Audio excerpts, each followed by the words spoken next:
Hey guys, welcome back. I don't think I've ever showed you my cozy corner here, but this is where I make music. This is also where I work. You can see maybe some art up there. We haven't really had a chance to decorate our bedroom, so it does look a little bare, but I feel like this is a cool background. So today I thought I would share with you some lessons that I have learned in life. I feel like I have lived a lot of life for being 27 years old, and that might feel like old to some of you, but also that might feel to you like, oh my gosh, she's so young, she's just starting, she has so much life ahead of her, and that is what I'm leading into. These are in no particular order. I have just brain dumped, and I feel like it's going to be interesting, and let me know if you can relate to any of these. Alright, starting strong with number one. Being stubborn is going to get you nowhere. What I mean by this is in your relationship, in your friendships, in your family relationship, in your work life, in your general day-to-day. I think it's important to learn to compromise, because when you're so stubborn, you will never get to your intended goal, and sometimes compromising is going to get to your intended goal in a better way. You feel me? Two, it's okay to only wear black leggings. I have tried the colorful leggings, colorful workout set situation, and I feel like black leggings, I have like 4 pairs of Lululemon leggings, are just my tried and true, and there's nothing wrong with that. I don't need to feel ashamed that I only wear black. It doesn't mean that I'm wearing the same outfit when I work out. It's okay to just wear black. I am gonna try and wear dark brown or dark blue. Don't hold your anger in. Communicate and over communicate. This is very important in all aspects of your life. It's important in a relationship. Romantically, it's important in your friendship. It's important in your work life. Just try and be a better communicator. Communicate your expectations, communicate deadlines, communicate your love languages, communicate plans, or if you don't want to necessarily say yes to a plan right away in a friendship or in a relationship, communicate that in advance and just give a heads up. I don't know, I just think it's very important to learn how to communicate and over communicate, and just set those expectations in all aspects of your life. This mic is doing good. Don't spend more just because you make more. I mean, this is a very typical thing that people do when they get promoted at work, get more money, earn more money, or maybe they got a bonus. It's so easy to spend more just because you're making more, but I've been trying to lean into the opposite, because I have definitely experienced, I think it's called lifestyle inflation. When I first got my job in DC, I was so excited to be making money. I wasn't paying much on rent because I was living in Maryland, and I found myself just making luxury big purchases. And okay, they were not luxury, but I was just living life above my means, and I very quickly realized that I wasn't saving money, and I had to kind of learn to spend within a certain threshold and set budgets for myself. And I've done that through apps, but honestly I work much better by just reviewing my bank account quite often, and just making goals financially so that I can actually put money towards those goals. So I feel just, yeah, if you're making more, that's great, and treat yourself, but also don't fall into this trap of this is my new lifestyle now, because it's very easy to do, but very hard to pivot away from. So that's my tip. I moved my background a little bit. I hope it's fine. You only have one body. Learn how to live happily with it and treat it in the most healthy way. I'm realizing at 27, I have had my whole body image stuff throughout life, and there are good days, there are bad days, but at the end of the day, I definitely am of the belief that we only have one body. I want to make sure that I am taking care of it in such a healthy way, and I want to make sure I'm moving it. I want to be like 70 years old and doing gymnastics. So I live and have a lifestyle that supports that. And I just hope I will continue doing that because I want to be healthy when I grow older, and it's important to me to treat my health as a priority. Don't fill other people's cups if they drain from yours.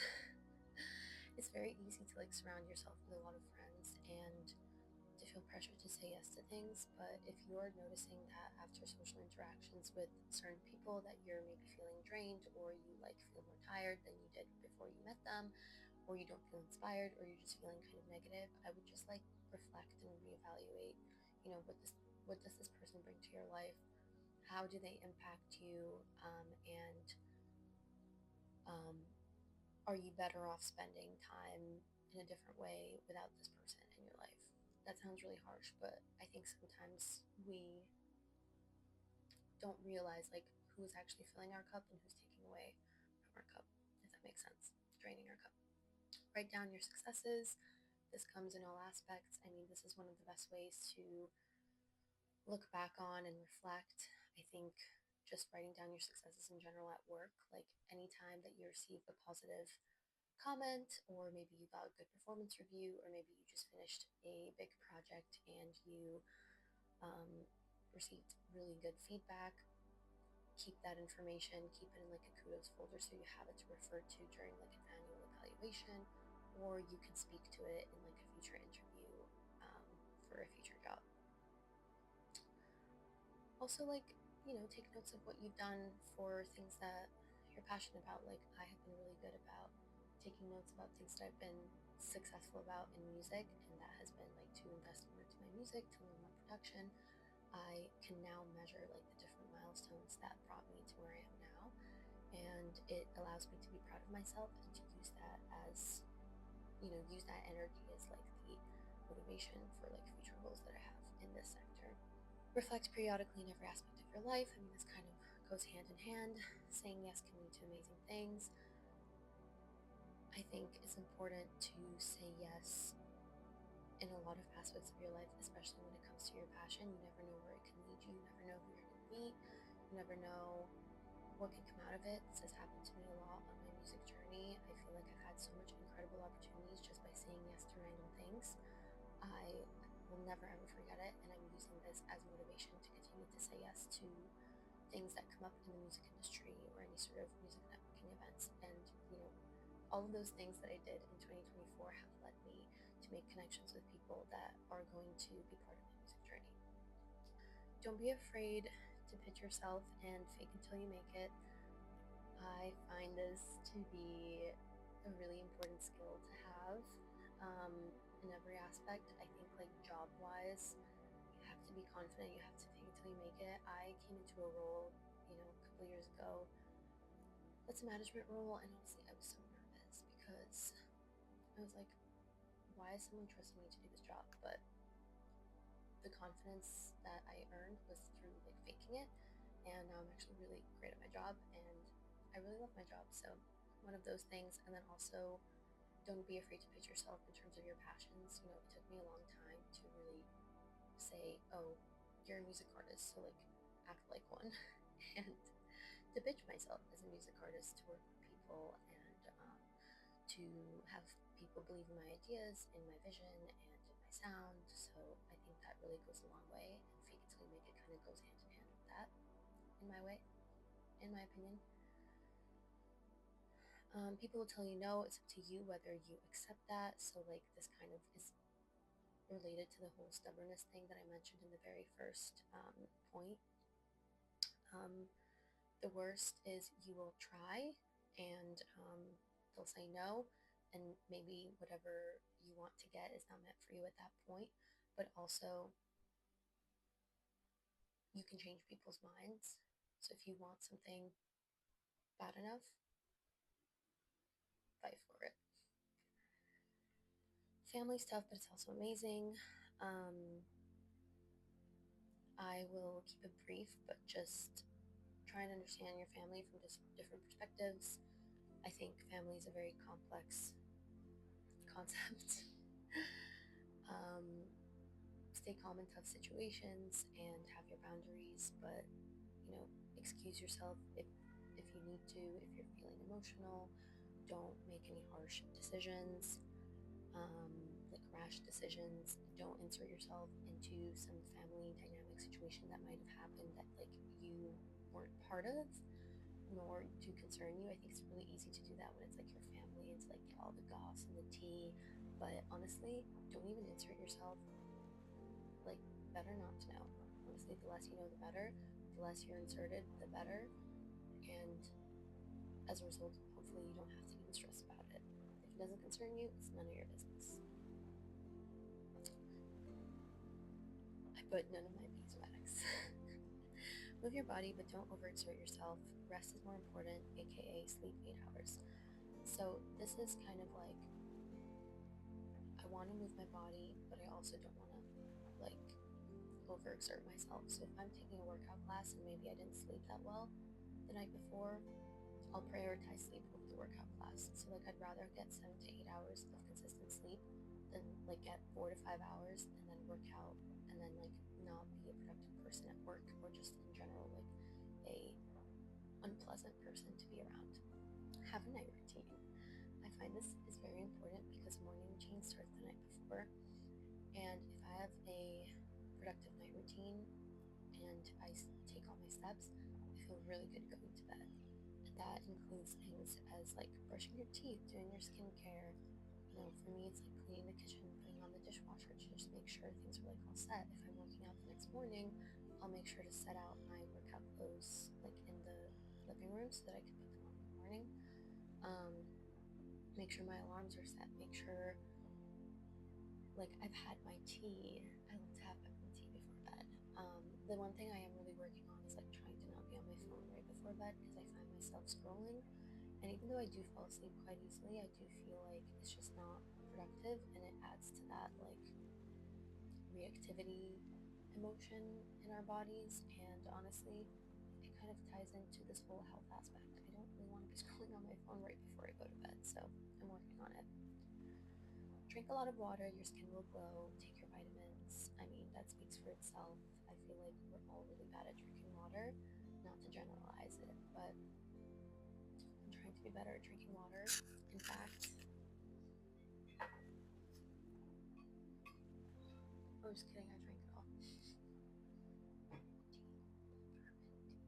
I don't know if this microphone works. Anyway, love your natural hair, learn to love it. Don't spend a lot of money at hair salons. Speak up if you're not happy. For example, when I go to the hair salon and someone's shampooing me, I feel like most of the time they're gonna tug at my hair, and I don't have a lot of hair. I have very thin hair, so I do speak up in those cases, and it's been very tough and it gives me anxiety, but I have done it. I'm very proud of myself that at the nail salon I speak up for myself. I've had no problem doing that because I'm paying for something, so I need it to be the way that it should be. So yeah, speak up for yourself, but also learn to love your like natural hair, your natural nails. I had a bit of a stint with brunette hair last year. Now I'm like fully back to natural, and I just want to match my like this to my roots because I want to embrace the natural. I love natural. I feel like it just suits me, and I think it suits a lot of people, frankly. Write down and remember family stories. I think this is an interesting one. I think if you have a family member that you're super close to and you love so much, I think it's important to like absorb their stories from when they were growing up, or their life experiences, or writing them down in some sort of way. I have always wanted to do this with my grandma, like just write down all the stories and just like her life story. She lived in New York City at one point. She was a UN translator, and I just feel like that's just like such a cool life that I, I'm now living in New York, and it's just really interesting to me, the experience that she had. So I want to make sure that I'm like taking note of it and like keeping it in my head, keeping it locked in and secure, and hopefully maybe like writing it down at some point, just because I don't want to forget it. Only seek validation from people who are experts slash professionals in whatever you're seeking validation in. That validation is most important. I think it's totally okay to seek validation from like people who aren't necessarily in your whatever it's called, aren't experts. Like for example, like sometimes I love to seek validation by my music to my friends who don't, or to my friends who are not in the music field or industry, because I love hearing their thoughts. And usually, most of the time, always, they will say something nice about it. And when it comes to seeking validation or asking for opinions from a person that maybe isn't necessarily someone who's well versed in the field, I would recommend only asking those that you feel are going to give you a nice response. Because, like, if you don't have something nice to say, don't say it. Ruin your perception of what you're doing, and make you like not believe in yourself. But most importantly, like try and seek validation and seek feedback from people who are in the industry. So, like for example, with music, like I definitely seek feedback from people who are, other music artists or producers or sound engineers, because I like want to improve, and I also want validation that like what I'm doing is, aligns with my goals that I have in life for that. So that's my take on that. This one's quite simple, but I feel like it's very important. Clean your apartment fully once a week. Um, we're getting better at this. I feel like we usually do a deep clean before someone comes over, but I do think we've been better about like cleaning weekly and making sure every corner is vacuumed, everything's mopped, things are put away, because I feel like during the week we accumulate, particularly me. I'm going to take responsibility. I accumulate a lot of clutter everywhere. I'm also really bad about taking things and putting them back where I took them from, so I need to work on that. But yeah, ending it off with an easy one. But I hope you guys enjoyed, and let me know which ones you resonated with, and I'll talk to you guys in my next video.